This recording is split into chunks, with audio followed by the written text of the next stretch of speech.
अभिनेता सलमान खानच्या गॅलेक्सी अपार्टमेंटमध्ये अज्ञात व्यक्तीने अचानक प्रवेश केल्याने खळबळ माजलेली आहे। मी सध्या गॅलेक्सी अपार्टमेंट या ठिकाणी आहे। आपण पाहू शकतो की हेच त्या गॅलेक्सी अपार्टमेंट आहे। इथूनच एक अज्ञात व्यक्तीने काही वेळापूर्वी प्रवेश केला होता।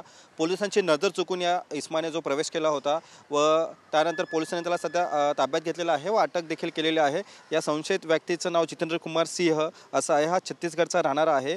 इमारतीत प्रवेश करण्यापूर्वी काही वेळापूर्वी पोलिसांनी त्याला इथून हटवलं देखील होतं, मात्र तरी देखील त्याने नजर चुकवता सध्या गॅलेक्सी अपार्टमेंटमध्ये म्हणजे तो गेला होता। त्यानंतर पोलिसांनी त्याला सध्या अटक केलेला आहे। मात्र पुन्हा एकदा सुरक्षेचा जो प्रश्न आहे तो ऐरणीवरती आलेला आहे। आपण पाहू शकतो की सलमान खानच्या घराच्या बाहेर पोलिसांचा अतिरिक्त बंदोबस्त देखील या ठिकाणी सध्या तैनात करण्यात आलेला आहे। या आधी देखील सलमान खानला धमकी आली होती। त्यानंतर हा प्रकार पुन्हा जर अज्ञात व्यक्ती जर प्रवेश करतो त्यामुळे पुन्हा एकदा भीतीचं वातावरण या ठिकाणी निर्माण झालेलं आहे।